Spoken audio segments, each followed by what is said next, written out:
Good morning, good afternoon, everybody. This is Joko with GJD Photography, and today I will be talking about simple product photography you can do at your own home.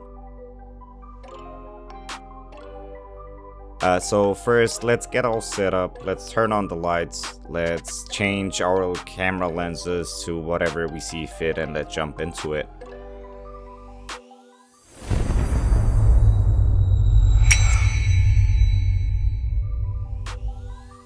Okay, so this will be our product today.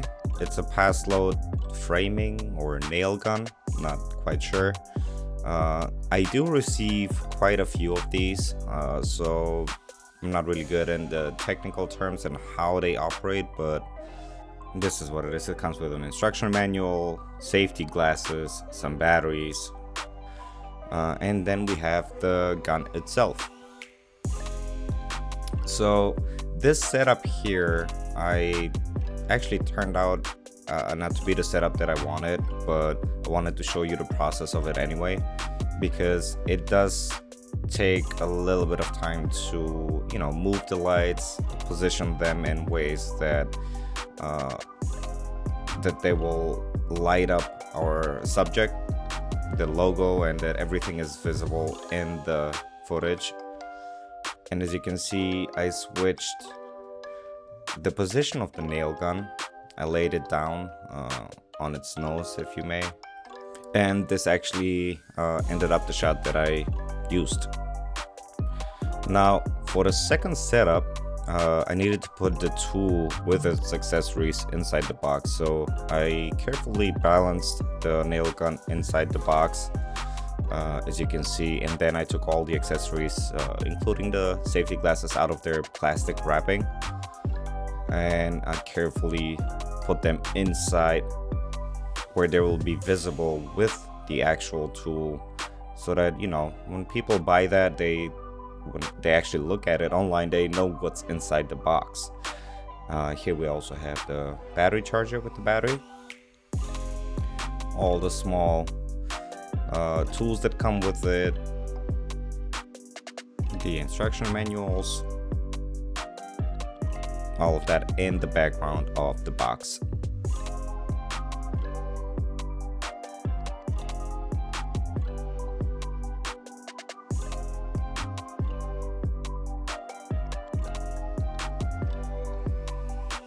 Now you just have to play around with the layout.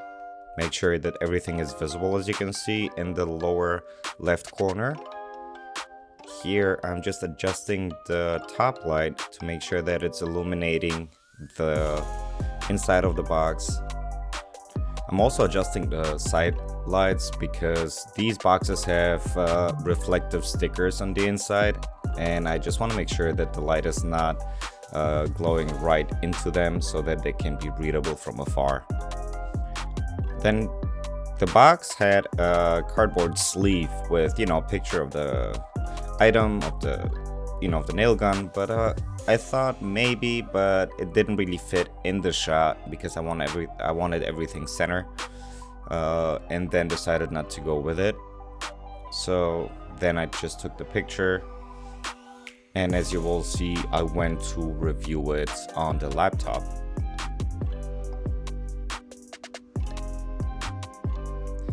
Now with this reviewing process, what I'm actually looking for is I'm checking the depth of field, I am checking the highlights, the shadows, is everything in focus, is the focus actually where I want it to be.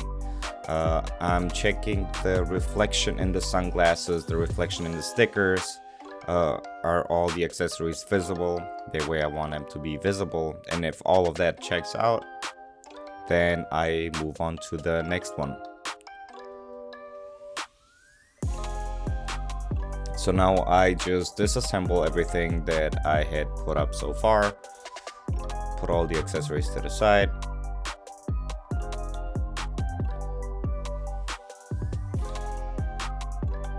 And here I took a shot of the nail gun in front of the toolbox with the cardboard sleeve around the box. I just wanted to give my client a little bit of variation. I have also a picture of the toolbox and the nail gun without it. Okay, so this was the fun part. And it actually took a lot of balancing the nail gun on its tip onto the table. I am tying it with a shoelace type of string, I believe, to the ceiling here. And the tricky part is have it touching the table enough so that it doesn't spin, but not too much so that it doesn't lay flat or crooked onto the picture. So I tied first one side and then the other one, I adjusted the other one to make sure that it's straight. And then you can see in the left hand corner, it's actually balancing pretty well because I need to take two angles out of this shot. A straight on angle, like you see here. Brought the camera a little bit closer. Holds up pretty good. And then a 3/4 view angle, which we tilt the product a little bit to the back. And now thinking time. Did I get all the shots I needed? I need 4 views. Okay, we've got product inside the box. We have this in the 3/4 view and product outside the box. Cool. Okay, now we can go into editing. And here we are in the magical world of Photoshop. I'm just checking the picture, making sure that everything is sharp, that we're all good there. And now I'm using the object selection tool, which, as you will see, does a pretty darn good job of initially selecting, my object. I am just going around, tweaking a little bit some of the things that it didn't catch. Now the magic wand tool does wonders in closed areas, like the holes in the toolbox and all that. Separate that onto a white background, and here I'm going manually with the brush. I usually set my settings at about 75% hardness because that still gives me a little bit of a feather around the brush tool. And I anyway go into the mask option later to make sure that the lines are smooth at least.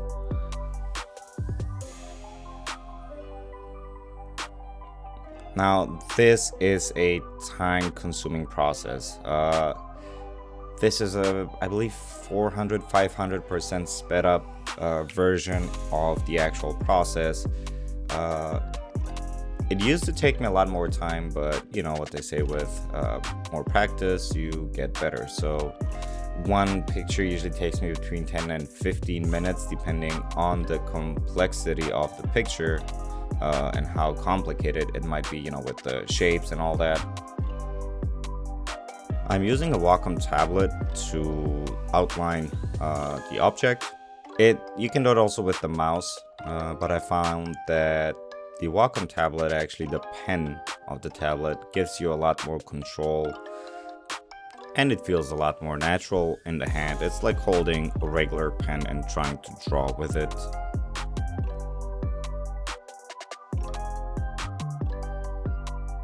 Just making sure that all the little spots, lines are clean.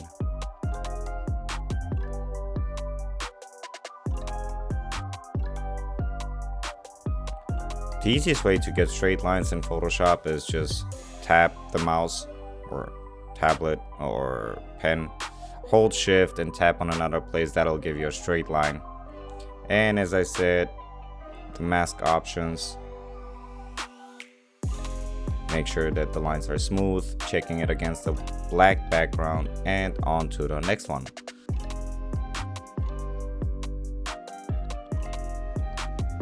As you will see, first the option selection tool, then the small areas, the magic wand tool. And yes, I'm aware that the option selection tool actually has a button where you can just click select object and you don't even have to outline your object, but I found that actually selecting what I want to be selected helps out a lot more, because sometimes Photoshop does not really recognize very well what is an object and what isn't.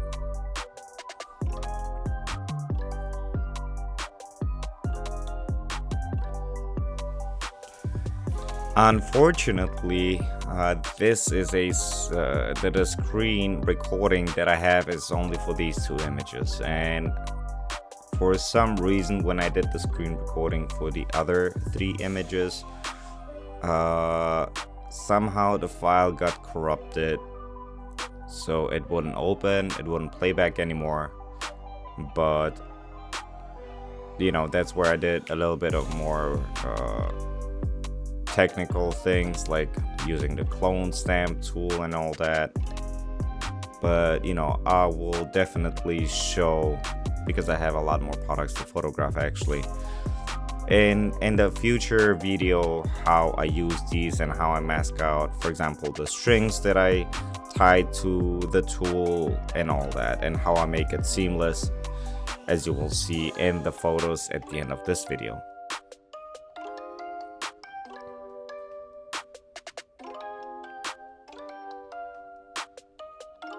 Sometimes it's tough to guess what is a hole and what isn't with these, you know, when you zoom in that much, but white spots usually get blown out by the lights, reflective spots, and that's what I'm trying to do here. As you will see, I'll be turning the mask on and off to make sure that I actually have selected and cut out the things that need to be cut out. Don't worry, I'll come back to it. I know it's not done completely, but I'll come back to it. And hey, if you've made it this far in the video, it means you enjoyed it and you actually learned something, and I'm glad I could actually teach something to you. So please hit that like, hit that subscribe button. It will help me out a lot to tell me that all 5 of you like these types of videos. And as I said, unfortunately, I don't have the editing of the other 3 images. I wish I did. I tried retrieving the file, but I couldn't.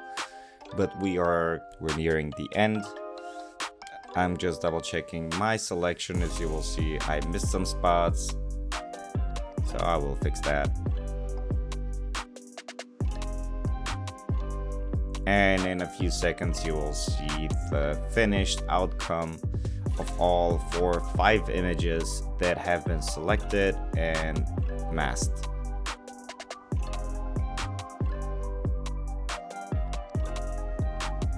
Again, thank you for watching, and I will see you in my next video. Cheers.